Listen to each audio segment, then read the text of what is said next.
naye mubeerawo abayaye ne babatiisatiisa ne muva ku mulamwa. Ontiisatiisa ng'ani gwe wansasulira fiizi. Wobawulira oluzungu lungi, mwogera oluzungu. Ani akugaana okuyiga oluzungu?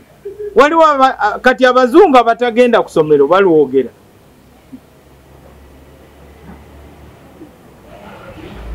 N'olwekyo nasobola okugumya banna-DP. Mulina okitegeera nti nga naakatuuka n'abakulembeze ba DP abaaliwo nga batya n'okujja okuneetoolola nga bagamba ono kye bagenda omukola.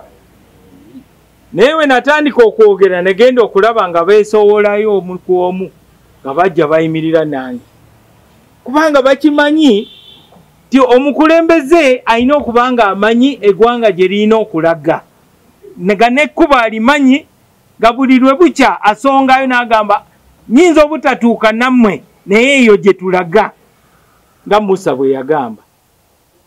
Naye obukulembeze obuliwo kati ogamba abafutusolya tulagewa tugende wali. Gwe mukulembeze kati lwaki weeyita omukulembeze ate nga oyagala abafutusolya be baba bakulagira ekkubo? Bali bakusitudde oli ku bibegabega byabwe, kitegeeza olengera wala. Kati bw'oba onsitudde nga ndi waggulu ng'ate mbuuza gwe nti endagewa, tiolina kugamba ndi mbadde gwe ali waggulu, gw'olina okulaba ebirewe byekyusa. N'olwekyo ekyo kye kizibu kye ndabye mu bakulembeze abali mu DP. Baagenda ne batomera kubanga baapapuka. Kati bawulira ensonga DP zeekulembeza, ebibiina ebirala kati ate bye byogera. National dialogue, transition, national reconciliation. Ezo z'ensonga zaffe eza Democratic Party. Era tuve mu kusiga bukyayi. Omuntu yenna asiga obukyayi tayagaliza bantu be. Osiga otya obukyayi? Buli muntu alonde nga bw'ayagala. Naye toyinza gamba nti oyo tomulonda era we tumuwangula mugyeyo amajambiya. Bagamba gwe wekka gw'amanyi okutema abantu. Oba gw'oli bulletproof. Tuve mu by'okukuma mu bantu omuliro. Kyenvudde ngamba nti ffe mu DP twagala abakulembeze baffe bajje beetabe mu processes zino. Ate constitution ya DP yeekulembera. Tetujja gimenya, tetujja gikyusa. Nsaba abantu bonna bamanye nti kati bwenjogerera forms zino ziri mu kkubo zigenda kubanga since 2020 the Democratic Party has faced challenges. You do recall that our national register was handed over to NOBERT by our former National Organizing Secretary, the Honorable Sulaiman Kidandala, who is now languishing in a prison in South Korea. They incited people here. They came to demonstrate singing Twagala Bobby Simao in our compound here. And they claim to be DPs. So I was wondering what sort of DPs are those? Unfortunately, as fate would have it, I'm now the one supposed to issue an instrument so that he can be transferred from South Korea and he comes here in my capacity as Minister of Justice. Ironically. So you can see that God can really play jokes. Somebody who you have attempted to demean and abuse and insult is now the person who is going to bring you back home. And we shall bring him because it is our duty and he's a Ugandan citizen. That's the same category of Justice Lydia Mugambe, who we also have to do our best to bring back home under the law relating to exchange of prisoners. So, registration of new members has been an uphill task because we are starting afresh. Secondly, our leadership structure was infiltrated by people with divided loyalty. Mudipi wabeerawo okuvuganya singa ebibiina ebirala mulindeko ebibiina ebirala mujja kubiraba oba wajja kubaawo okuvuganya. Fe mudipi wabeerawo okuvuganya. Ebibiina ebimu kati byeyawuddemu kumpi emirundi ena. Ate mu DP presidency yalonda executive. Tetulinga ba UPC. Yolonda president yekka yena asalawo ani agenda okubeera secretary general, ani agenda okubeera omwogezi naki. Mu DP delegates conference yebeeranga team manager. Ne wobeera captain sigwe olonda team. Olina okuzannya n'omuzanyi yenna manager gwakuwadde muwangule ekikopo. Ekyo kyetitwawula n'ebibiina ebirala. Basaba n'obuwembefu bannamawulire mutuyambeko nammwe kubanga oluusi temutwebuuza nako.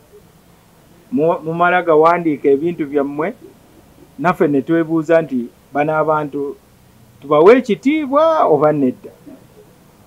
Kati omuntu wagamba nti gwe munnamawulire oli mulogo nga nange nkola forwarding ate nga nkumanyi nga lwaki sikubira ku simu ne ngamba nti sebo kino ekintu kye bampeereza kituufu osobole okwennyonnyolako. But you are giving us no chance even to reply, and yet you are journalists.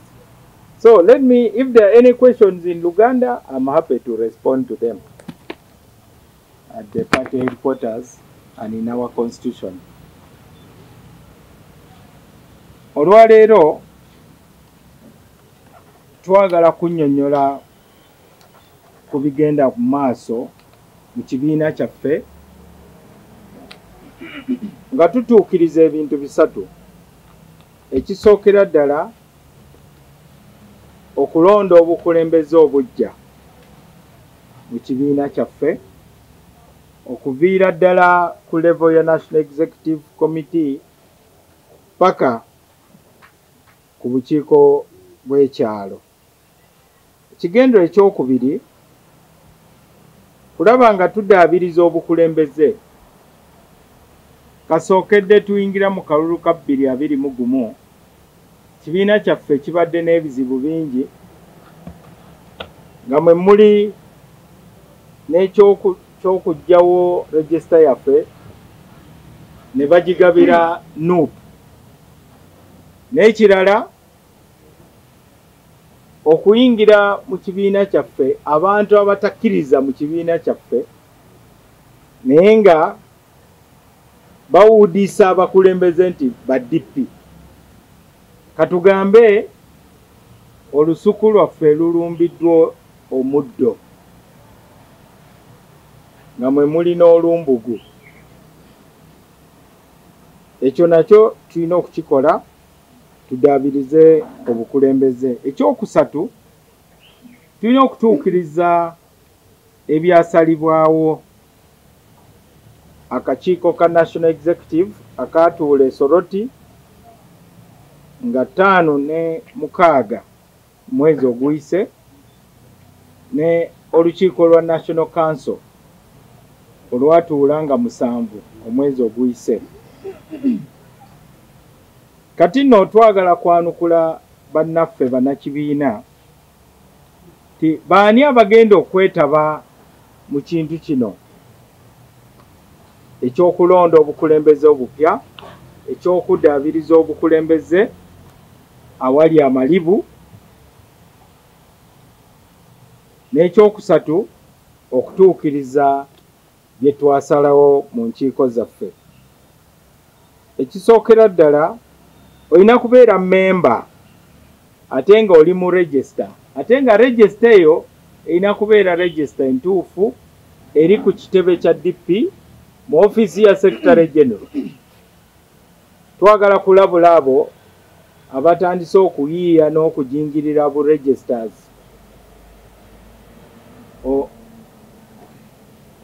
obw'ebicupuli. Ekyo tekijja kuyamba mukulembeze yenna. Tugumire ku register emu eya DP entuufu.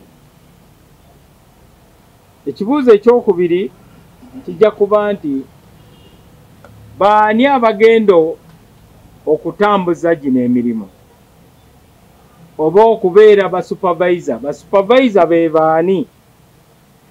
Nga bwe mukitegedde mu kibiina kyaffe tulina enkiiko ez'enjawulo. Waliwo olukiiko olufuzi olwa National Executive olw'oku ntikko, waliwo enkiiko za district, eza constituency, ez'amagombolola, eza parish ne ez'ebyalo. Kati olukiiko olwa NEC lwe lugenda okukola omulimu gwa supervision mu Uganda yonna. Enkiiko za district ze zijja okuba nga ziwabula enkiiko za constituencies, eza constituencies ziwabule sub-counties oba amagombolola, ez'amagombolola ziwabule parishes, n'eza parishes ziwabule enkiiko z'ebyalo. Ng'omukulembeze wa DP nze nina emirimu esatu. Omulimu ogusooka oyinza okumpita pilot. Nze agoba ekyombo kino kye bayita Democratic Party. Nga tuvudde mu kulonda enkiiko zino zonna tujja kutuuza National Delegates Conference ng'omwezi gw'okutaano tegunaba kuggwako omwaka guno. Omulimu gwange ng'avuga ekyombo kino oba emmeeri kwe kuzaayo emmeeri eyo eri bammemba mu Delegates Conference, mbakubire saluti mbagambe nti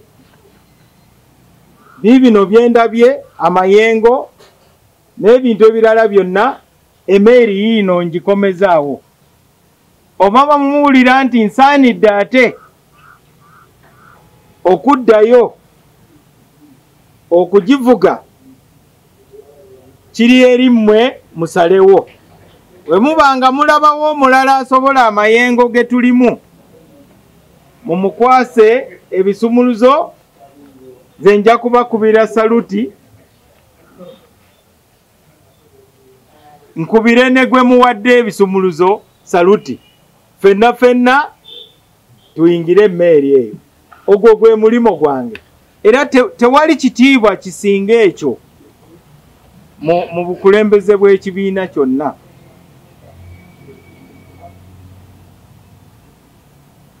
Omulimo gwange ogwokubiri gwe gw'okubeera ssaaboogezi mu kibiina kyaffe, chief spokesperson. Amasimu gange abantu bagamanyi, naddala mmwe bannaffe bannamawulire temutwebuuza nako. Tulina aboogezi abalala naye muwandiika bye mwagala. Allah kansubire alibasonyiwa. Omulimu ogwokusatu gwe gw'okuwabula bakulembeze bannange. Ekigambo chief executive kitegeeza tutuula mu lukiiko lumu naye chief executive abeera wagguluko. Nga bw'obeera ne ba bishop n'obeera ne archbishop. Naye nga archbishop naye father tewali sakramento endala yonna nti ate waliwo sakramento ya bishop obwo obukulembeze. N'olwekyo bakulembeze bano bonna twalondeba nabo era bakulembeze bannange. Naye ssemateeka wa DP ampa obuvunaanyizibwa okulaba nga tebava ku mulamwa. Balina okutambuza emirimu gyabwe nga tebava ku constitution. Sigamba nti kukozesa birowoozo bya pulezidenti, naye okunywerera ku constitution kyeragira.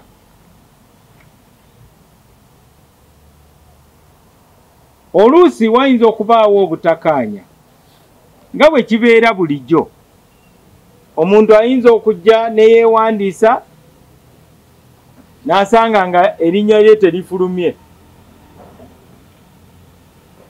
Lazima alina okwemulugunya. Kati bwe wabeerawo okwemulugunya kwonna, walina kubeerawo okuteesa kwegamba buli omu awulire nti ensonga ze baziwuliriza. Waliwo omuzungu kyayita mediation. Tufuna omuntu asobola okutuuza abakulembeze b'ekibiina n'oyo alina okwemulugunya, wabeewo okukaanya naye nga ekibiina tekifiiriddwa. Kati nno bino ebintu bigenda kukolebwa office ya National Organizing Secretary ng'atandikirawo okutambuza emirimu gye butiribiri kutandika na leero. Okola kye tuyita branch inspection. Tulina ebizibu bingi mu grassroot. Tulina n'abantu abeerabidde constitution byeragira ate bakulembeza bya bufuzi oba weewaawo kukaayanira enkasi ate nga tuli mayengo. Tebamanyi nti eryato we litubira ffenna tujja kufa. Osanga chairman we Maracha kumpi ne border ya Sudan yatuusa dda register omulimu abantu abasukka mu 2,000 naye ow'ekawempe tanaleeta. Ekyo kitegeeza ki? Kitegeeza bunafu oba obutafaayo. N'olwekyo tukoowoola buli mukulembeze eyatwala registers mulina wiiki emu yokka okuzikomyawo. Nga National Organizing Secretary bw'agambye, eno process eringa nga emmotoka ez'abasaabaze. Kati wotabeera ku stage emmotoka ejja kuleka ate onoone nyaani? Oli wa bigere. Tusiiba tukaatiriza ensonga eno.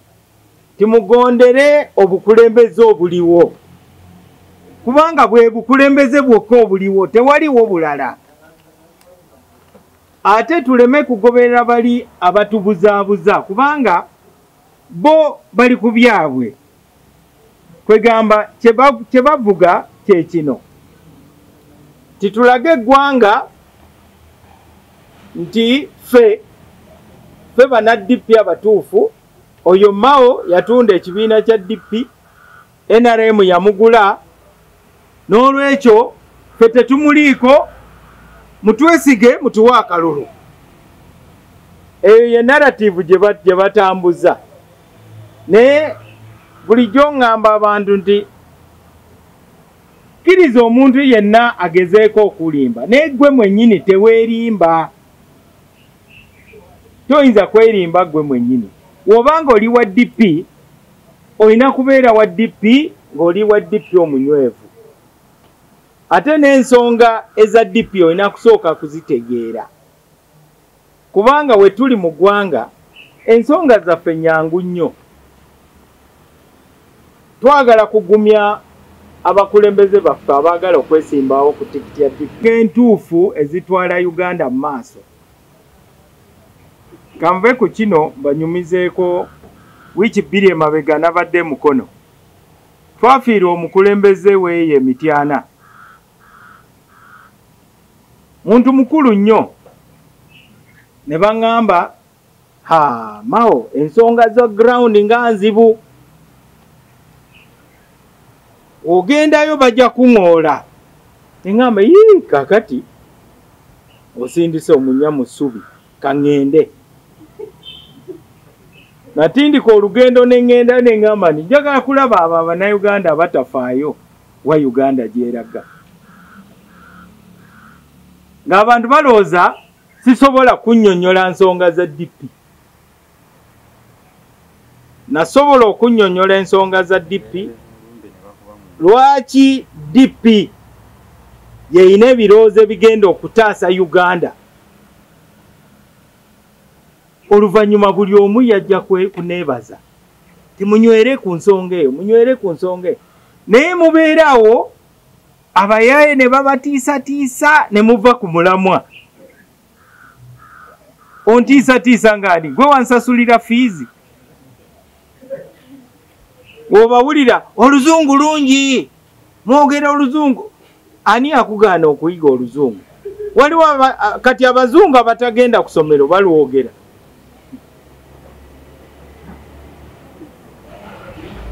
N'olwekyo nasobola okugumya banna DP mulina okitegeera nti nga naakatuuka n'abakulembeze ba DP abaaliwo nga batya n'okujja okuneetoolola nga bagamba ono kye bagenda omukola. Naye we natandika okwogera ne genda okulaba nga beesowolayo omu ku omu nga bajja bayimirira nange, kubanga bakimanyi ti omukulembeze alina okuba nga amanyi eggwanga gye lirina okulaga, nga n'ekkuba alimanyi, nga buli lwe bukya asongayo n'agamba nyinza obutatuuka nammwe naye eyo gye tulaga, nga Musa bwe yagamba. Naye obukulembeze obuliwo kati ogamba abafutusolya tulagewa tugende wali. Gwe mukulembeze kati lwaki weeyita omukulembeze ate nga oyagala bafutusolya be baba bakulagira ekkubo? Bali bakusitudde oli ku bibegabega byabwe, kitegeeza olengera wala. Kati bw'oba onsitudde nga ndi waggulu ng'ate mbuuza gwe nti endagewa tiolina kugamba ndi mbadde gwe ali waggulu, gwe olina okukulaba ebire bwe byekyusa. N'olwekyo ekyo kye kizibu kye ndabye mu bakulembeze abali mu DP. Baagenda ne batomera kubanga baapapuka.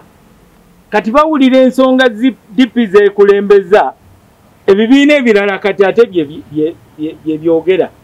National Dialogue, Transition, National Reconciliation, ezo z'ensonga zaffe eza Democratic Party.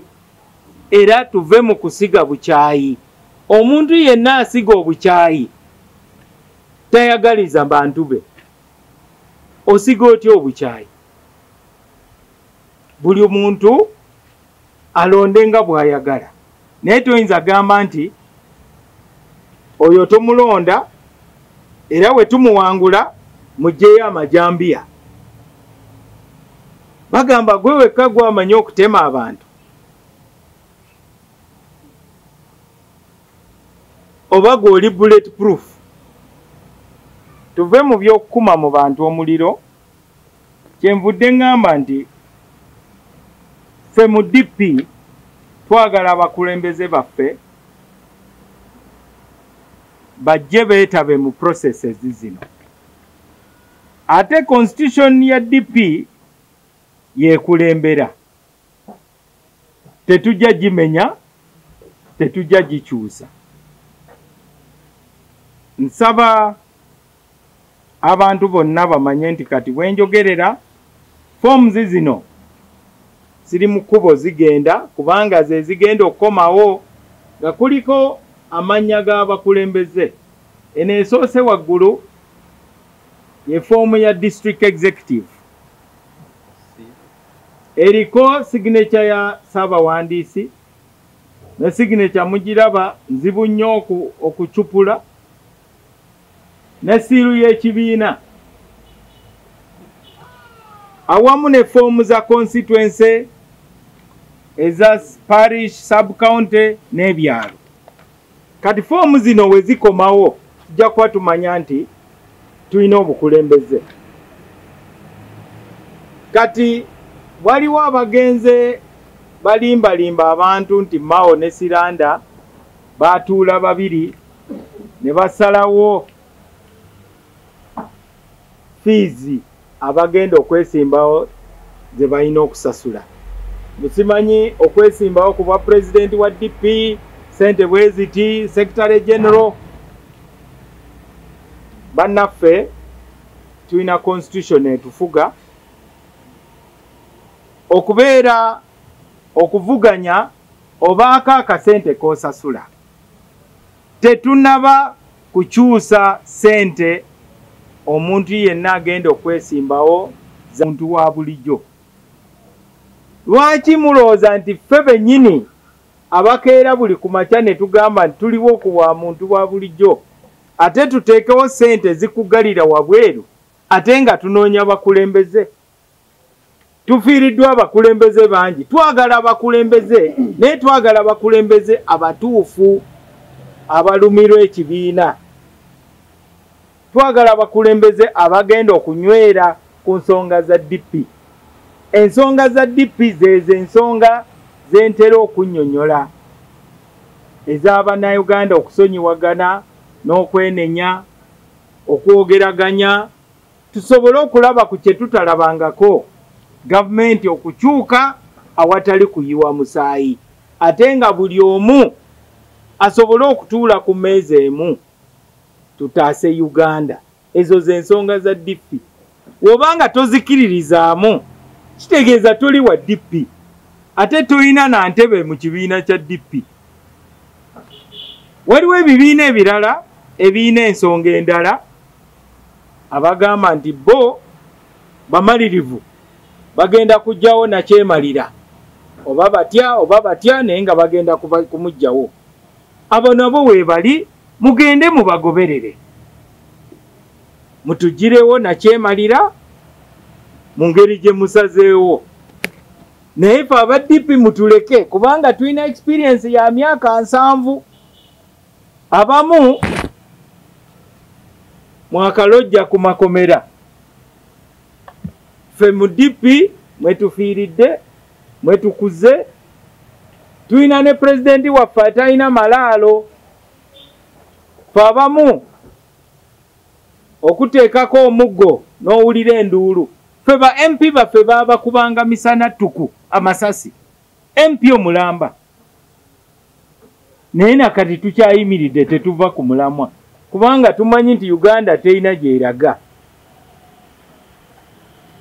If you don't believe in the ideas of DP, then you have no room in DP. It is as simple as that. Why do you try to fix a square peg in a round hole? It cannot fit. It is scientifically impossible. Twagala kwebaza office ya Secretary General ne office ya National Organizing Secretary okukola ebiteeso bino byonna era ebiragiro bino bigenda wansi mu bakulembeze baffe. Ate njagala na kubagumya timumanye nti obuyinza bwonna bwe nnina nga president w'ekibiina wansi wa constitution ya DP nja kubukozesa okulaba nga emirimu gino gitambula bulungi. Okubagirawo ebikonge byonna ebinaabalemesa ku kkubo n'okulwanisa embuyaga na kujjawo gasiya yenna atutabula mu Democratic Party. Tusobole okukuuma ekibiina kino bano abavubuka abatuyimiridde wano emabega babe n'ekintu kye basobola okusikira. DPC briefcase ya Mao, DPC briefcase ya muntu yenna, DP kibiina era tuteeka okukikuuma. Nze siraba kituyombya kubanga buli answer eri mu constitution ya DP. Buli kabi konna akali mu DP waliwo ebirungi mu constitution ebisobola okulwanisa akabi konna konna akali mu DP. Tekyetaaga genda mu kooti, tekyetaaga kuyita press conference. Obanga oli mukulembeze, oli mwesimbu, oli mugezi, ng'owulidde nti waliwo atambuza eŋŋambo nti nomination fees bazambusizza, lwaki tokubira mukulembeze munno n'obuuza as a responsible citizen ti Mr. President, is it true? Naye owulira forwarded many times, messages zino zonna ndaba forwarded many times. Era akasengejja kalulu akaddako kalina kubeera katini nnyo, kubanga kirabika waliwo abaayitawo nga tebasaanidde. Kasita tubanga ffe tukyakutte steering eno, tulina okulaba nga ekibiina tukikuuma. Nze siina kubuusabuusa kwonna nti processes zino zonna wajja kubaawo enkola eya demokrasiya. Tulina okubeera n'ekibiina ekyesigamye ku bantu, tulina okubeera ne internal democracy. Mu DP wabeerawo okuvuganya, singa ebibiina ebirala. Mulindeko ebibiina ebirala mujja kubiraba, oba wajja kubaawo okuvuganya. Ffe mu DP wabeerawo okuvuganya. Ebibiina ebimu kati byeyawuddemu kumpi emirundi 4. Ate mu DP president si yalonda executive. Tetulinga ba UPC kyolonda president yekka, yena asalawo ani agenda okubeera secretary general, ani agenda okubeera omwogezi naki. Mu DP delegates conference yebeeranga team manager.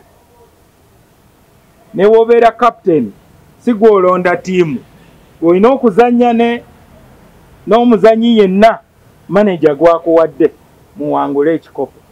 Ekyo kyekitwawula n'ebibiina ebirala. Basaba n'obuwembefu bannamawulire mutuyambeko nammwe, kubanga oluusi temutwebuuza nako.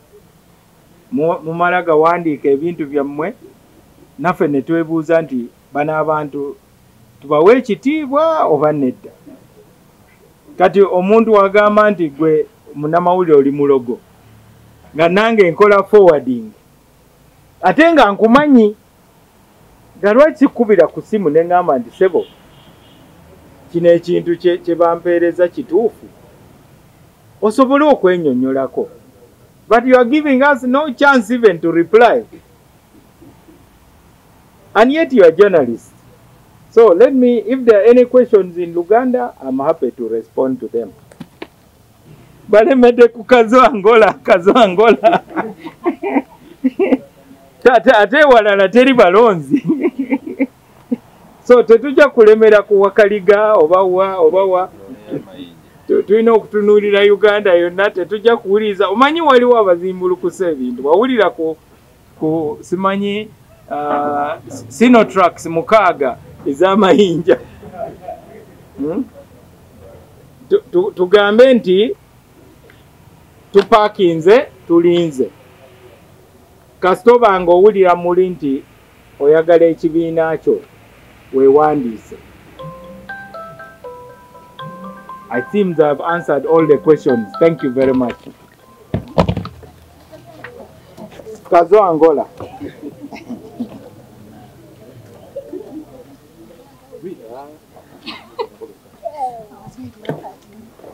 Is almost a whole page.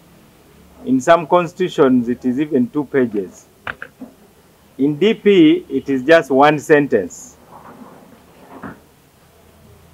And our constitution is the smallest of all the political parties. The purpose is to ensure that a constitution just sets general principles. So the role of the party president is chief executive officer, which you can interpret in whichever way you want. Number 2, chief spokesperson of the party. And then number 3, to ensure that all the other executive officers of the party perform their duties in accordance with the Constitution. Those are really my three roles. The first is to lead the organization, the whole of it. In other words, the chief executive holds the steering. Whether it is an aeroplane, whether it is a ship, whether it is a car, the chief executive is the one in the steering. And there is only one steering. And I'm the one who is holding it until further notice. Number two is to speak for the party.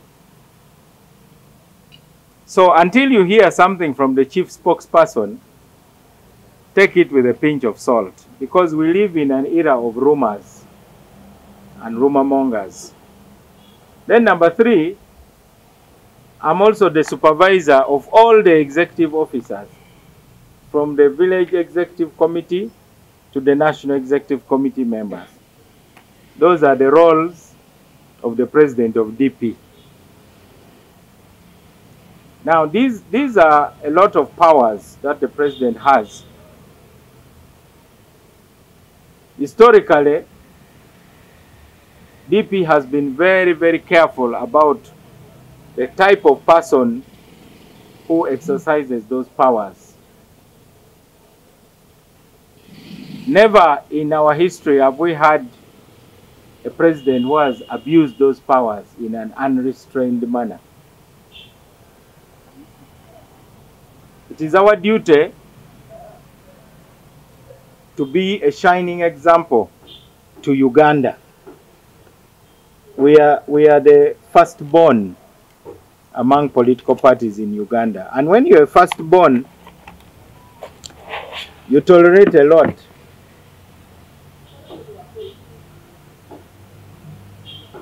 I have with me a document which has been prepared by those who are responsible.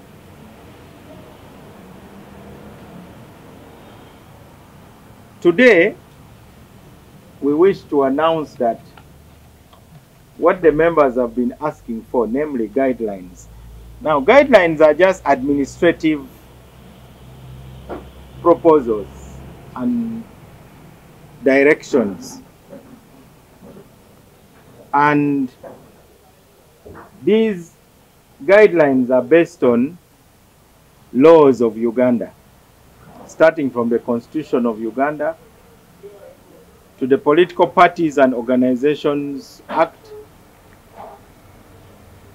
to the Party Constitution, Parliamentary Elections Act, Presidential Elections Act, and so on and so forth.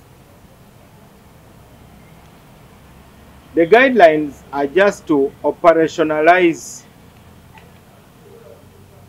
three things. The first, the renewal of party leadership. There is no Paka last in DP. There has never been and there will never be a Paka last in DP. Number two,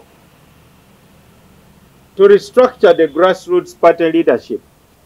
Why do we need to restructure? I will give you the reasons.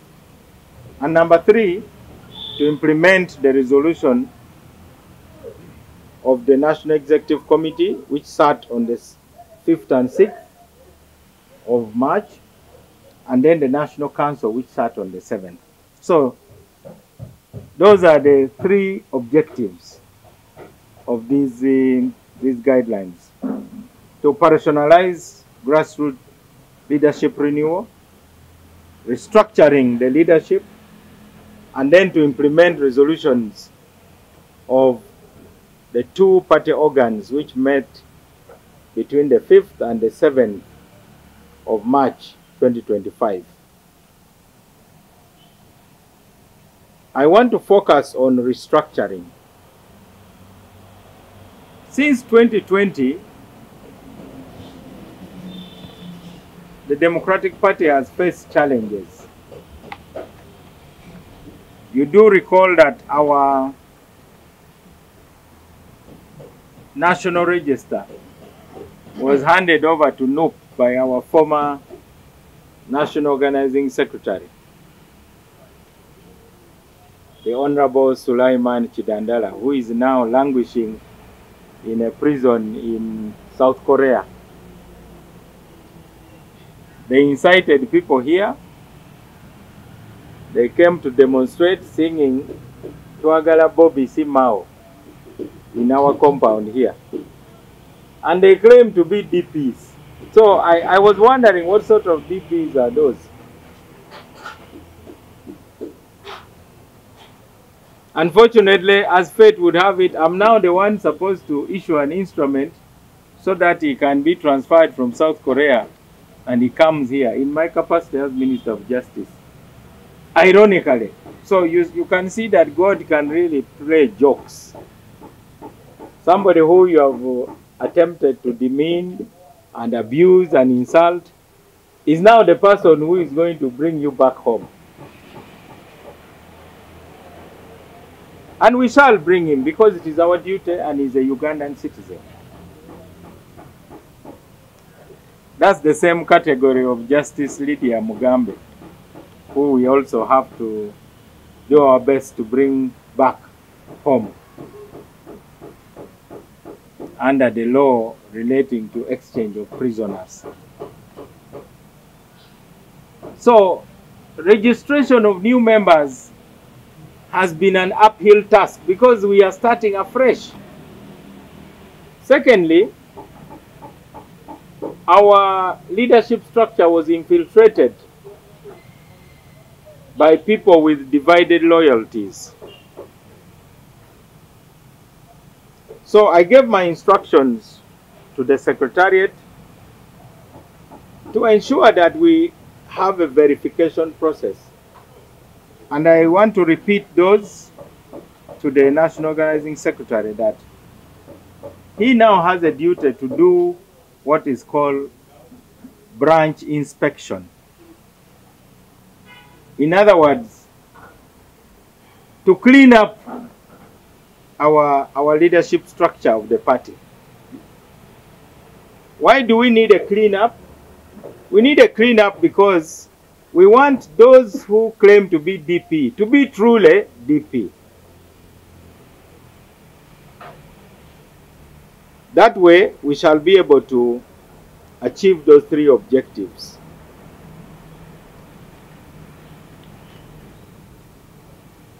These guidelines have been developed by the Office of the National Organizing Secretary.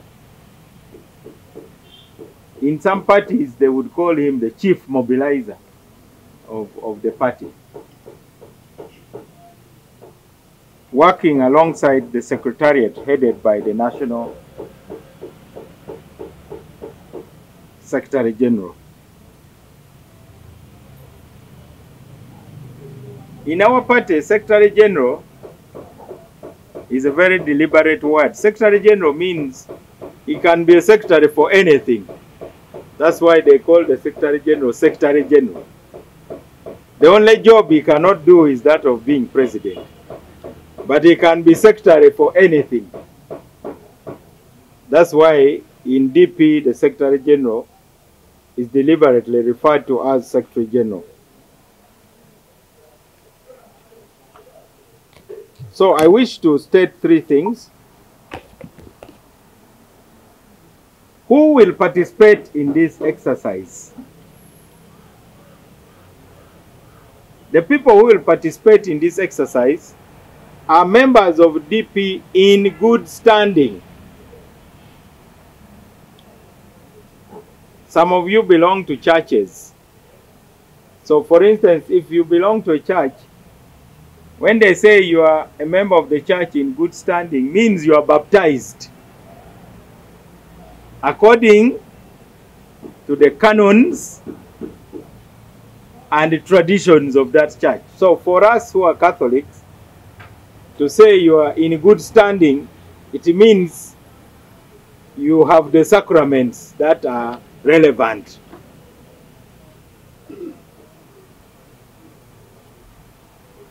Which means you must be a registered member on the national database. So I wish to start by warning those who claim to be having registers. There is only one register. and it is at the headquarters, and the custodian is the Secretary General.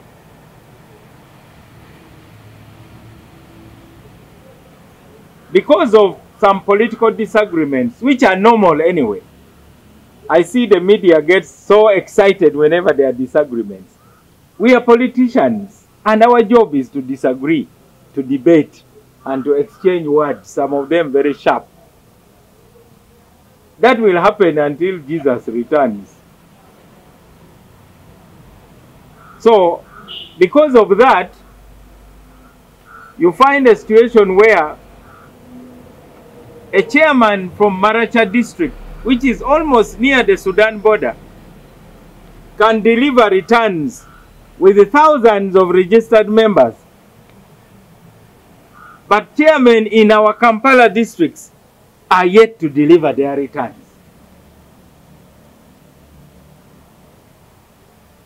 Why? Because of political posturing.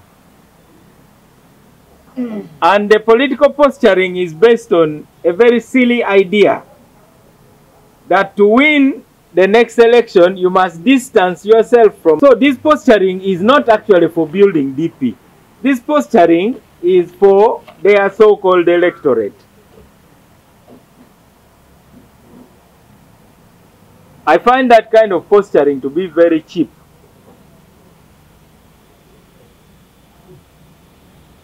When you have a problem with the leadership of your party, the constitution of DP has enough room to deal with all the problems. So that answers the question of who will participate. Members in good standing who are on the national register. The rest, really, they are none of our business. What can we do? This is like UNEB. Unless you are registered, you can't show up. Even if you are the most brilliant, even if you are the most brilliant who can recite these other tough books we used to read, like Backhouse of Mathematics, and so on. The examiner will say, sorry, you are not registered to sit. Because the requirement is not that you are brilliant or that you are prepared for the exam. The requirement is that you are registered to sit the exam. So that is the only test that you have to pass. The second question is, who will supervise this process? Now the supervision happens hierarchically. I'll mention it.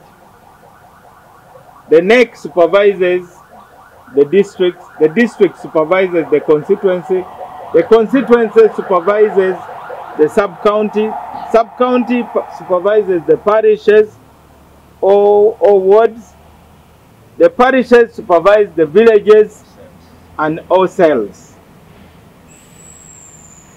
That's the straight answer of who supervises who.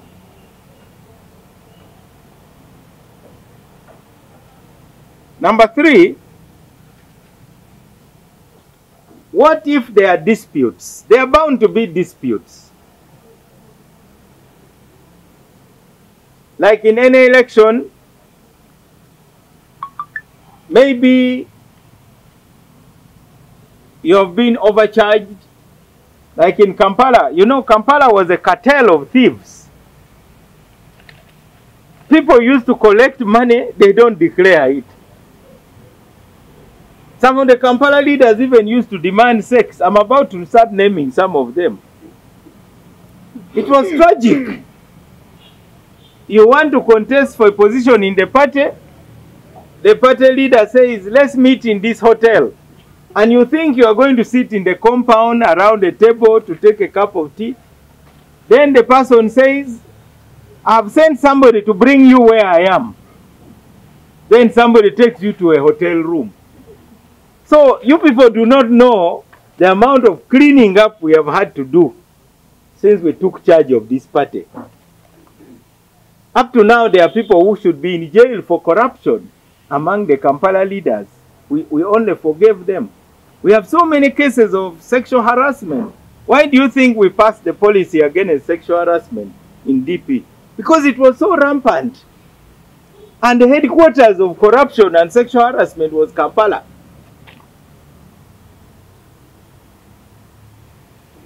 And that crusade has continued. Now, at least, our young ladies are safe from the predators, who, if I'm provoked, I will start naming.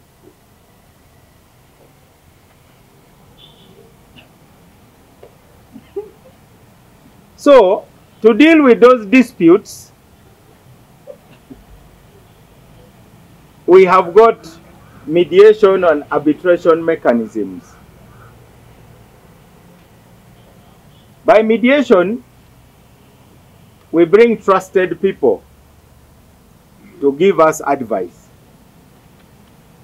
Arbitration is where the party listens to both sides and then makes a decision. So those are the three general guidelines to avoid confusion. There should be no confusion about who is allowed to participate. It is not a general happiness. Just like I cannot go for hijab, you know, and NOBERT Mao saying I'm also lining up to go for hijab because I can afford an air ticket to go to Mecca. That would be the joke. I'm just a tourist. So this process is not for political tourists and nomads. It is for members of DP in good standing. Fortunately, because I've been around here for some time, I now know the nomads, and we know how to deal with them. Then supervision is hierarchical. And then where there's a dispute, we have a mechanism to resolve it. I would like to assure all the members of DP, and indeed the nation, that whatever is wrong with DP can be fixed by whatever is right with the DP. There are so many things that are right with the DP. They can fix all the wrongs. Let me give you my own personal example on how a leader who is aggrieved can marshal political tools to see that they are listened to by party leaders. 2005, I showed up as a presidential candidate in Nambole. I was a candidate. I was beaten fairly and squarely, and I congratulated the winner. Then I saw the processes of election of other leaders, which was not done in accordance with the party constitution. It was basically a mob. Many of the people with whom we took charge of the party in 2010 were victims of Nambole. So what did I do? I did not address a press conference insulting anybody or abusing anybody's mother. Because one mark of a politician is that you must have a base, however small. And it is your base which fights. Now, I am from Gulu branch. So when the delegates conference now went into electing regional leaders, I addressed the meeting and I told them that, in my opinion, the National Executive Committee being elected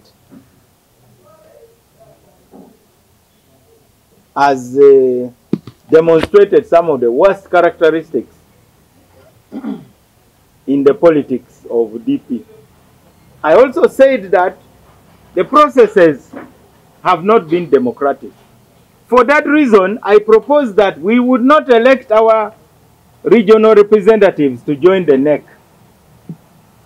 We would remain loyal to the elected leaders, but we would demand that the new leaders should, as quickly as possible, come and meet us at our home in the north, so that we talk about our problems. Now, that's how a responsible leader behaves. You don't start shooting in all directions. Indeed, I even became the national campaign director for Sebana Kizito. Who beat me? Those with whom he was elected, for instance, like the Deputy Secretary General, Dr. Baiga, was busy running around with Dr. Besige while claiming to be DP. So that is the kind of political confusion this national leadership is determined to deal with. If you are working with any other political party, it must not be that you are now nominally here, but in reality you are selling off the DP leaders. I then invited my current vice president to be the deputy campaign director for Sebana Kizito. And we moved all around the country campaigning for him. That year, I had retired from parliament. I got nominated to be LC5 chairman. I didn't campaign, but I was still elected by 80% of the votes as chairman of Gulu district. The National Executive Committee of DP did not come to Gulu until 2008. From 2005, when the Nambole election took place, up to 2008, that's when they came. We waited patiently, and we remained loyal to the leadership. So this is how to manage disputes in a political party. I respect somebody who uses political levers and internal mechanisms. In the case of DP, people go to court. They don't even write to tell you what they are disagreeing with. Others declare themselves to be president. You remember when Elias Lukwago held the parallel delegates conference in Luwero? Then they put flowers around his neck that now he's the president of DP. It's like if I stand here and declare myself a pope. I think it would be a joke. Popes are elected by cardinals. So if the cardinals have not elected you, it is not the clothing which makes you a pope. Then, Sam Lubega Mukaku, the most famous political nomad of the millennium, also declared himself DP president. Then last year, two others declared themselves president, Lulume and Sebamala. But these are supposed to be educated people who know the party constitution. I can fight. I know how to fight. But fight seriously also. Don't just fight like a joker. I have given you an example of how we fought to reform the processes. So for the first time as we went to Mbale, nominations of party leaders was done at party headquarters. Those of you who are elderly like Muzei Luanga will tell you, where people were nominated before they went to the delegates conference.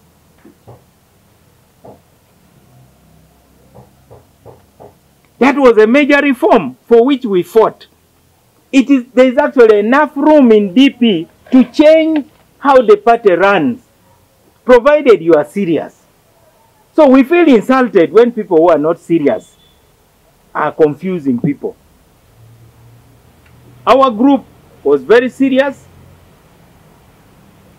And it means that when you are serious, you tell each other the truth.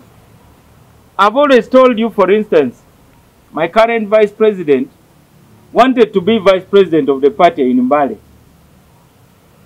But we were going for a generational shift of leadership. We were moving from the generation. Imagine the people who had been leading DP were people born in 1920s and 1930s. Now we jumped a generation. The person who would have been of the next generation was Haji Sebagala. That's the generation born in the 40s and 50s. I want you to get this clearly. from Engineer Kasolo to Matayo Mugwanya, Benedicto Kiwanuka, Paul Kawanga Semogerere, and Sebana Kizito, that was one group born in the 20s and 30s. That was their year. Now the next generation was supposed to be those born in the 40s and 50s. And Sebagala was in that generation. But we knew that he was not the most suitable for the party at that time. And we had prepared to win, and we knew we were going to win. And we also had the support of the incumbent president, who wanted a generational shift. So I had the difficult task of inviting my vice president now, Honorable Mbide, to a very difficult meeting opposite Christ the King. Now in politics, you must have that capacity to have difficult conversations with those you love. I told him, my friend, I won't support you to be vice president because it is going to present a big problem. The party has been in the hands of these very old men. They don't trust us. Let us bring one of that generation of those born in the 40s and 50s to be in the position of second in command. And I proposed Honorable John Baptist Kawanga. And also, at that time, my current vice president was also not qualified for that position constitutionally. But there could have been waivers and so on. But I think for me, the main argument was a political reason. Of course, he protested, and even his supporters came and attempted to disrupt the delegates' conference. They grabbed the microphone from Honorable Paul Mukibi. They left him just with his hand. The microphone was gone. They attempted violence, but of course that doesn't work in DP. Because what if they had adjourned the delegates' conference? So eventually he became our national legal advisor, and I don't think there has been a national legal advisor who has performed better than him, defending the party in over 40 cases. So I'm elaborating this point that in DP, there is enough room to settle disputes without going into unnecessary conflict. And that is really the advice I would like to give to all those who are running around with all sorts of things. 2 days ago, I got a call from a journalist who was asking me that the party, that myself and Honorable Siranda, we sat in a committee of 2, and we have set outrageous nomination fees to lock out people from holding positions in DP. We are daily begging people to come and lead this party. Why would we make money stand in their way?